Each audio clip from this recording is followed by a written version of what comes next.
आज हम लोग डिस्कस करने वाले हैं कि अगर आप एम्स से पैरामेडिकल कर रहे हो तो आगे आपका क्या करियर स्कोप है और अगर आप गवर्नमेंट जॉब करना चाहते हो तो कैसे करोगे, प्राइवेट करना है तो प्राइवेट के लिए क्या क्या स्कोप है, सारी बातें आज के वीडियो में डिस्कस करेंगे एम्स पैरामेडिकल से related. Let's start. Hello everyone, welcome to Spark Up Classes. This is Suman Yadav. AIIMS paramedical के करियर स्कोप्स। देखो, एम्स से अगर आप कोई भी कोर्स कर रहे हो ना तो जाहिर सी बात है उसका स्कोप आपके लिए बहुत अच्छा होने वाला है। क्या क्या कर सकते हो आप, डिस्कस करते हैं वन बाय वन।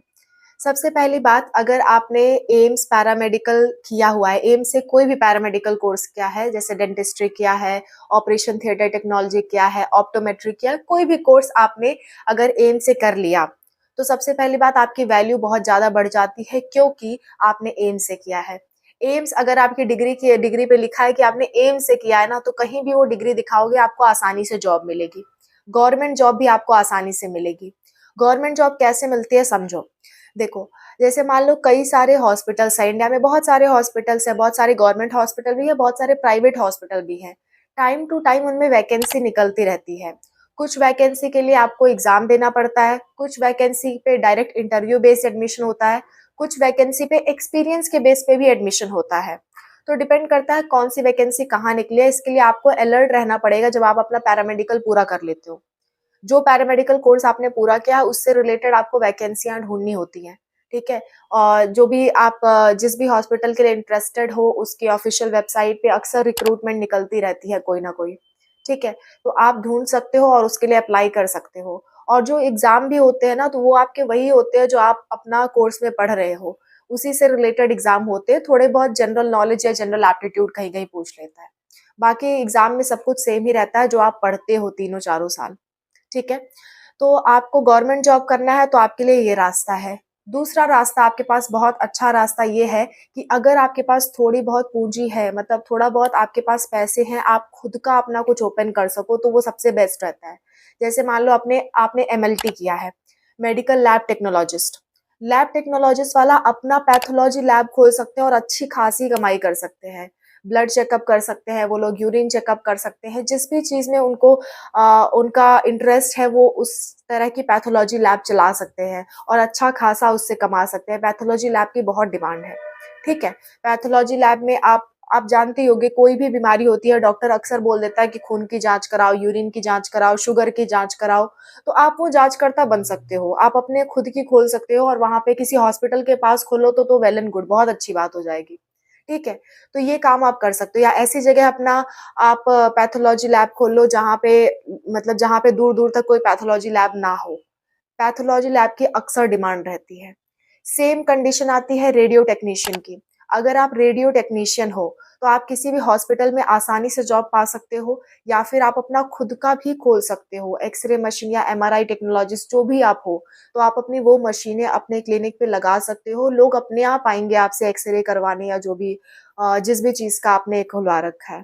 ठीक है। तो ये दो तो ऐसे हैं जो आप खुद अपना खुद खोल लो तब भी बहुत कमाओगे, लेकिन खुद खोलने के लिए थोड़े से पैसे की जरूरत होती है। अगर आपके पास है तो बिल्कुल खोलो, वो बहुत अच्छा चलने वाला है। ठीक है। नेक्स्ट आता है ऑप्टोमोलॉजी वाले, ऑप्टोमेट्री जिन्होंने कर रखा है, आंखों से रिलेटेड जिन्होंने कोर्स कर रखा है, वो अपने चश्मे की शॉप खोल सकते हैं, आई चेकअप कर सकते हैं, किसी हॉस्पिटल में भी जॉब कर सकते हैं आई चेकअप के लिए। तो ये लोग अच्छा खासा पैसा कमा सकते हैं अपने खुद के क्लिनिक से भी और गवर्नमेंट जॉब से भी। बाकी भी बहुत सारे जो पैरामेडिकल कोर्स से रिलेटेड है, जैसे मान लो आपने बी फार्मा किया, बी फार्मा हालांकि एम्स में नहीं है, पर कोई और आपने बी फार्मा किया तो उससे भी रिलेटेड अलग कैरियर स्कोप मैं अलग वीडियो में बता दूंगी क्योंकि ये एम्स के अंडर नहीं है। अगर आपको बी फार्मा के कैरियर स्कोप जानने होंगे तो आप कमेंट में मेंशन करना, मैं उस पर भी वीडियो बना दूंगी। ठीक है। तो ये तो हो गई प्राइवेट वाली बात और खुद के खोलने वाली बात। अब बात कर लेते हैं कि आप एम्स में ही कैसे आप पैरामेडिकल के ऑफिसर बन सकते हो, जो भी आपका कोर्स है उससे रिलेटेड ऑफिसर कैसे बन सकते हो एम्स में ही बनना चाहते हो तो देखो बच्चों, एम्स में डायरेक्ट आपकी जॉब नहीं लगती है। ठीक है। एम्स में ऐसा सोचो कि आपने एम्स से पास आउट किया है और उसके बाद आपको डायरेक्ट जॉब मिल जाए गवर्नमेंट, तो ऐसा नहीं होगा। ऐसा नहीं होता, ऐसी कोई जॉब नहीं है जो डायरेक्ट आपकी लग जाए। अदर गवर्नमेंट कॉलेज में लग सकती है, वो भी एक्सपीरियंस या इंटरव्यू तो मांगेंगे ही मांगेंगे। बिना एक्सपीरियंस या बिना इंटरव्यू के आपकी डायरेक्ट जॉब कहीं नहीं लगेगी गवर्नमेंट में। चाहे आपने जहाँ से किया हो, ठीक है? एम्स से करने का फ़ायदा ये है कि एम्स से आपकी महत्वता बढ़ जाती है, इंटरव्यू में आपको आगे रखा जाएगा, आपकी वैल्यू बढ़ेगी और प्राइवेट कहीं भी आप खुद का अपना खोलना चाहोगे तब भी आपकी वैल्यू ऊँची रहेगी। ये फ़ायदा होता है एम्स से करने का। और एम्स से अगर आप पैरामेडिकल कर रहे हो तो पैसे भी बहुत कम लगते हैं, बहुत कम पैसे लगते हैं, इतने कम और कहीं नहीं लगेंगे जितना एम्स में लगता है कोर्स करने का, ठीक है? और एम्स से जब आप कोर्स कर लोगे तो फाइनल ईयर में जब रहते हो तो 15,000 से 16,000 तक की आपको स्टाइपेंड दी जाती है मंथली। मंथली आप 15 से 16,000 कमाओगे अपने पैरामेडिकल कोर्स के आखिरी साल, चाहे आप जो भी पैरामेडिकल कोर्स कर रहे हो, 15 से 16,000 आपको कमाना ही है मंथली, जो कि ऐसा कहीं नहीं मिलेगा आपको। ये फ़ायदा होता है एम्स से पैरामेडिकल करने का या कोई भी कोर्स करने का, ठीक है? अब अगर आप चाह रहे हो कि एम्स में ही आपकी जॉब लगे, तो वो कैसे लग सकती है? बताती हूँ। एम्स में एक रिक्रूटमेंट का एग्ज़ाम आता है, अभी प्रेज़ेंट टाइम में भी रिलीज़ हो रखा है। CRE एम्स यानी कॉमन रिक्रूटमेंट एग्ज़ाम एम्स। ये सिर्फ़ पैरामेडिकल के लिए नहीं होता है, ये सबके लिए होता है, पर इसमें पैरामेडिकल की भी वैकेंसीज़ रहती हैं। जैसे अभी प्रेज़ेंट टाइम में मेडिकल लैब टेक्नीशियन की वैकेंसी चल रही है, रेडियोथेरेपी वाली वैकेंसी चल रही है। ये दोनों वैकेंसी अभी चल रही है, प्रेज़ेंट टाइम की बात कर रही हूँ। ऐसे ही जब आप भी अपना कोर्स कंप्लीट कर लोगे ना, तो आप सीआरई एग्ज़ाम के लिए आप वैकेंसी देख कर के उसका फॉर्म भर सकते हो। लगभग हर साल ये वैकेंसी निकल जाती है, सीआरई एम्स वाली, ठीक है? सीआरई मतलब कॉमन रिक्रूटमेंट एग्ज़ाम एम्स। ये सिर्फ़ पैरामेडिकल के लिए नहीं है, पहले बता रही हूँ। इसमें बहुत सारी वैकेंसीज़ आती हैं, जिसमें से पैरामेडिकल की कुछ होती हैं।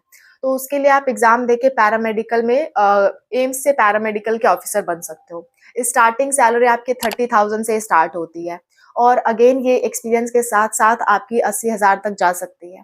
ओके? सो ये बहुत अच्छी बात है आपके लिए, अगर आप एम्स से कर पाओ तो वेल एंड गुड, बहुत अच्छी बात है।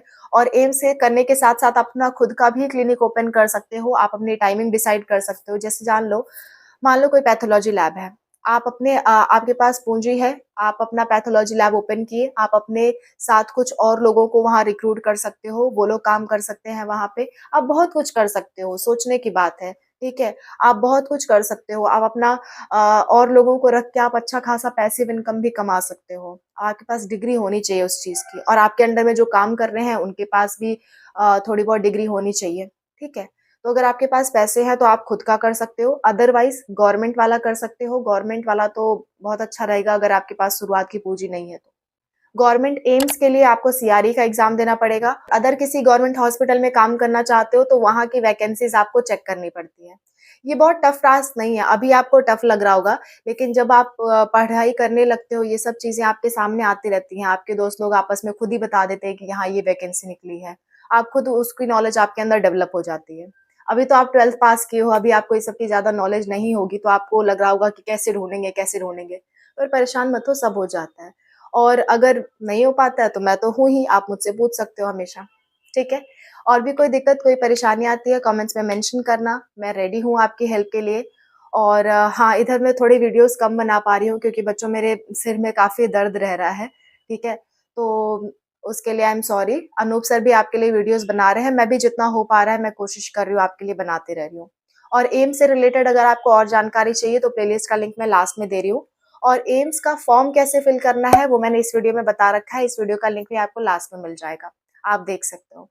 Okay, this is all about the video, thank you so much for watching, bye, take care.